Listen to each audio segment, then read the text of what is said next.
안녕하세요. 네, 선생님들. 오늘은 정말 중요한 이야기를 할 거예요.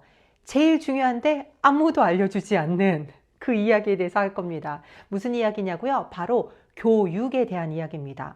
우리가 지금 어디에서 있죠? 교회 학교에 있죠. 학교는 무엇을 하는 곳이죠? 교육을 하는 곳이죠.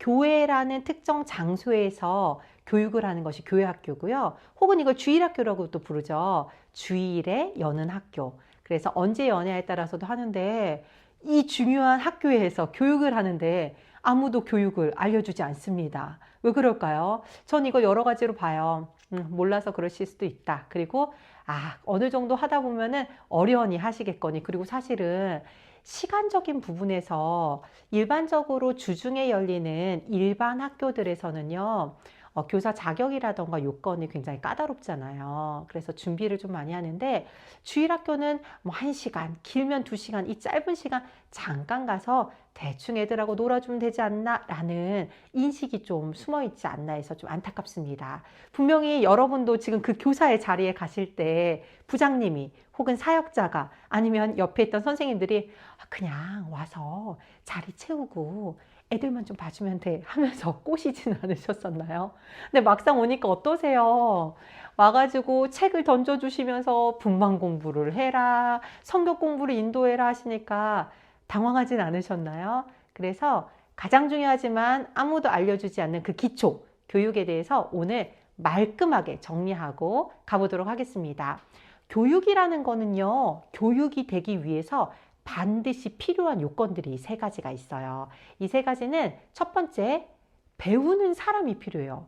누군가가 배울 사람이 있어요. 교육을 하겠죠. 배울 사람이 없는데, 학습자가 없는데 교육을 할 수가 없겠죠. 배우는 사람이 있으면 또 어떤 사람이 있어야 될까요? 역시 선생님들 너무 잘하십니다. 대답해 주신 거죠? 네. 배우는 사람이 있으면 당연히 가르치는 사람이 있어야 되겠죠. 그러면 이제 배우는 사람, 학습자와 가르치는 사람, 교사가 있습니다. 선생님들이 지금 이 교사의 역할을 하고 계시고요. 선생님이 가르치는 그 아이들이 이 학습자 역할을 하고 있어요.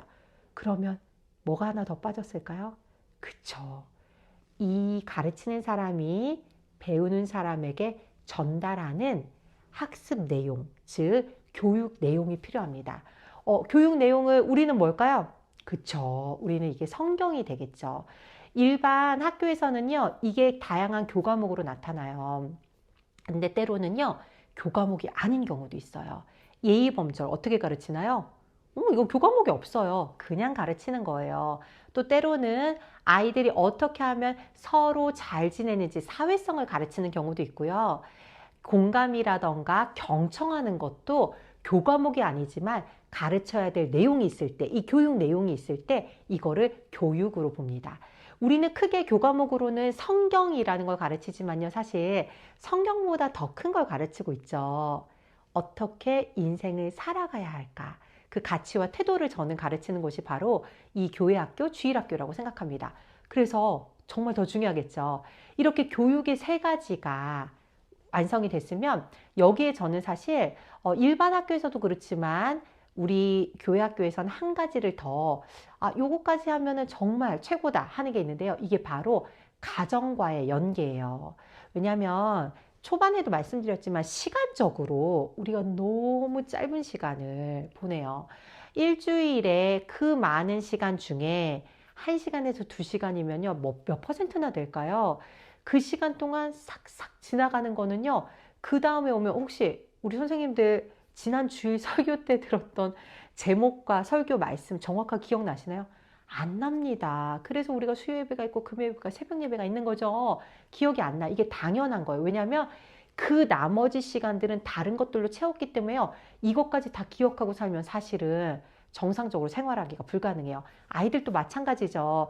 유치원도 가고 어린이집도 가고 학교도 가고 공부도 하고 숙제도 하고 학원도 가고 놀기도 해야 되고 가정에서 게임도 하고 쉬고 지내다 보면 잠깐이었던 그 순간같이 깜빡했던 주일학교에서 배웠던 거 다 까먹을 수밖에 없어요. 그렇기 때문에 이 교육의 효과를 극대화하기 위해서는 가정과 함께 협력을 구하셔서요. 가정에서 부모님들이 자녀들을 잘 말씀으로 양육하시는 것들이 연결이 되었을 때 교회 학교의 효과는 극대화될 수 있다고 저는 믿습니다. 그래서 다시 한번 정리할게요.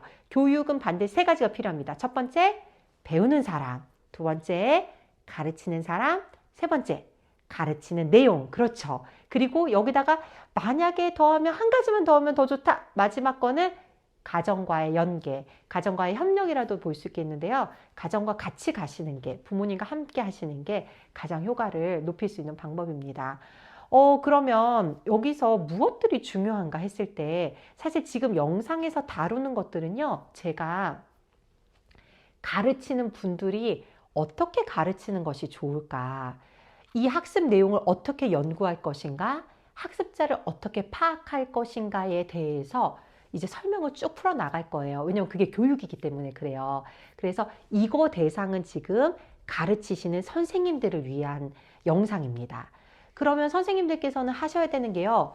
우리 교회 학교에서는 과연 어떤 성경의 내용을 전달하기 위한 교재를 사용하는지, 그리고 이 교수 방법은 무엇을 쓰는지, 우리 부서를 담당하는 사역자분이 어떤 마인드를 가지고 어떤 시스템의 교육을, 내용을 잘 선별하시는지를 보셔야 되고요.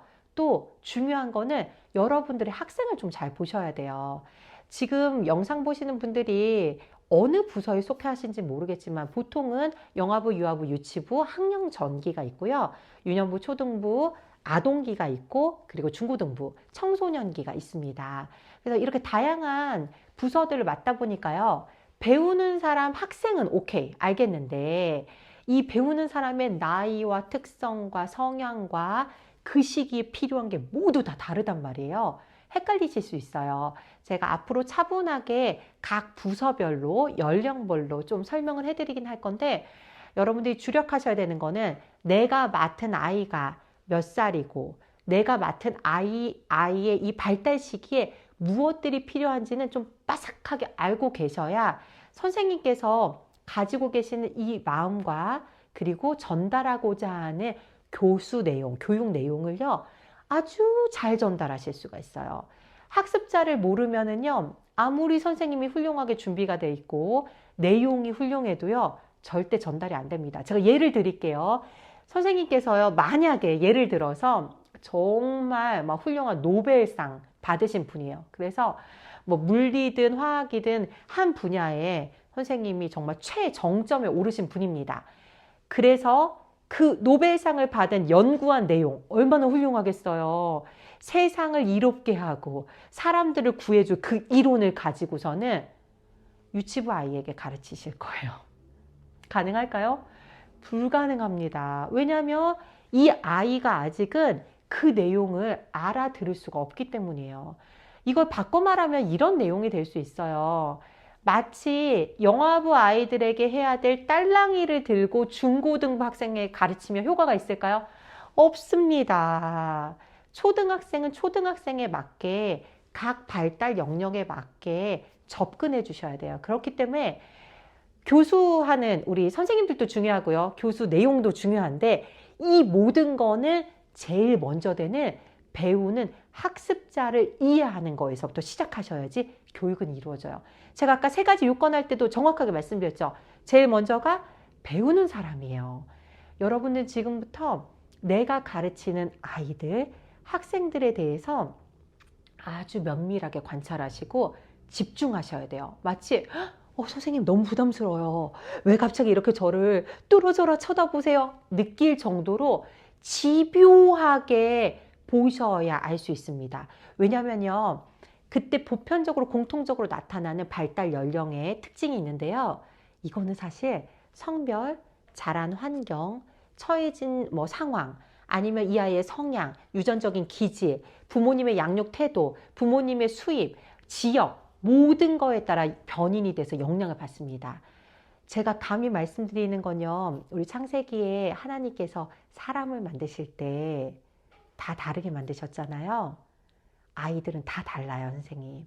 우리 반 아이가 1명이건 5명이건 10명이건 이 아이들은 다 다르기 때문에 제가 선생님들께 지금 선생님이 가르치는 학생, 선생님이 맡고 계신 아이를 잘 보시고 집요하게 관찰하세요는요. 아, 영아부 아이는, 유아부 아이는 유년부 때는 이게 아니라요. 그것도 기본적으로 알고 계셔야 되지만 내가 맡고 있는 아이들이 뭐가 다른가. 마치 내 자녀를 살뜰하게 보면서 그치, 우리 첫째는 갈치 먹을 때 이게 가시 때문에 힘들어 하더라고. 우리 둘째는 고기가 이렇게 질겅거리는 걸 싫어해서 이 힘줄은 좀 잘라줘야 돼. 이렇게 하나하나 개별적으로 아는 것처럼요. 아이들을 한 명 한 명 보셔야 된다는 의미를 이야기 드리는 거예요. 선생님, 놀라운 거 아세요? 다른 거 진짜 안 하셔도 돼요. 제가 장담합니다. 선생님들께서 계시는 정말 그 짧은 1시간, 1시간 반에서 2시간 되는 그 시간 동안에요. 아이에게만 집중하시잖아요. 아이는 반드시 하나님을 사랑하게 되어 있습니다. 왜냐하면 아이들은요, 선생님을 통해서 하나님의 사랑을 느끼는데요. 누구든 조건 없이 나한테 관심을 가져주고 나를 이렇게 예뻐하는 사람이 이 세상에 부모님 외에, 조부모님 외에 한 명 있잖아요. 그 아이는 반드시 잘 되게 되어 있어요. 그래서 우리가 그 역할을 해야 돼요. 오늘 다시 한번 정리할게요. 아무도 안 알려주지만 반드시 알고 지나가셔야 되는 정말 기본적인 이 교육입니다. 교육. 교육은 3가지가 필요합니다. 뭐뭐가 필요하다고 그랬죠? 1번. 그쵸. 배우는 사람, 학생이 필요하고요. 2번째. 가르치는 사람, 선생님들이십니다. 3번째는 가르쳐야 될 내용인 우리는 이게 성경이 되기도 하고요. 플러스 더 확장하면은 그렇죠. 아이들에게 삶을 어떻게 하면 말씀 따라 살아가는지, 내가 힘들고 어려움을 만났을 때 어떻게 기도하는 건지, 상황과 상관없이 어떻게 예배의 자리에 삶의 예배로 나아가는지 이 태도를 가르치는 것들이 교수 내용, 학습 내용이 됩니다. 그리고 한 가지 더 하면 가장 좋다는 게 그쵸. 부모님들과 협력하셔서 가정과 이것들을 똑같이 연결해서 교육을 극대화하는 게 좋아요. 근데 이 중에 가장 중요한 게 뭐라고요? 맞습니다. 학습자가 가장 중요합니다. 학습자 파악하신 데 첫 번째로는요. 보편적으로 선생님이 맡고 계신 부서의 아이들이 겪는 발달에 대해서, 특징에 대해서 이 아이들은 무엇을 좋아하고 어떻게 할 때 좋은지를 보편적인 거 알아두시는 게 좋고요. 근데 여기서 끝나면 안 되겠죠. 가장 중요한 2번째, 그쵸. 개별화해서 각 개인이 하나님이 이 아이는 어떻게 만드셨지? 어머, 얘는 이런 거, 어머, 얘는 그림 그리는 거 좋아하네? 어머, 근데 얘는, 말하는 것보다는 그냥 좀 들으면서 이렇게 관계를 형성하는 걸 더 편해하는구나. 이런 모든 것들을 잘 관찰하시길 바래요. 지금 계신 시스템이 좀 다 교회들마다 그리고 부서들마다 다르실 거예요. 그리고 사역자의 그런 철학이라던가 담임 목사님의 목회 방향에도 좀 영향을 받을 텐데요. 어떻게 구성됐는지는 저는 잘 모르겠어요. 하지만 분명한 건요, 선생님. 지금 주어진 곳에서 뭐 1년이 됐든 2년이 됐든 또 어떤 곳에서는 뭐 3년 동안 또 이렇게 중고등학교 때는 가는 경우도 있더라고요. 어떤지 그게 중요한 게 아니라요. 나에게 맡겨진 이 시간만큼은요. 진짜 내 아이라고 생각하셔야 돼요. 그래야 아이가 선생님을 통해 하나님의 사랑을 느낄 수 있고 변화될 수 있습니다.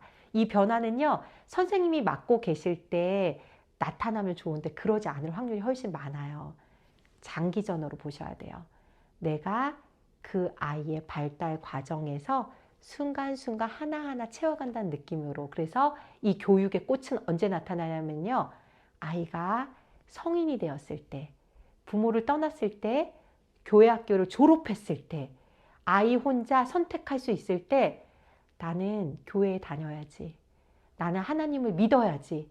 나는 이 길이, 말씀을 따라 사는 길이 내가 살아야 되는 인생의 목적이고 가치지 선택하는 데 있어요. 이 교육 목적에 대해서는 제가 또 다음 시간에 더 풀어서 설명해 드리도록 할게요. 도움 되셨나요? 좋아요, 구독, 알람 부탁드리고요. 주변에 계신 선생님들 또 사역자분들과 함께 필요하신 내용들 나눠보시면서 도전 받으시고 계신 곳에서 아름다운 성령의 역사를 맛보시기를 간절히 제가 기도하겠습니다. 지금까지 경청해 주셔서 감사합니다.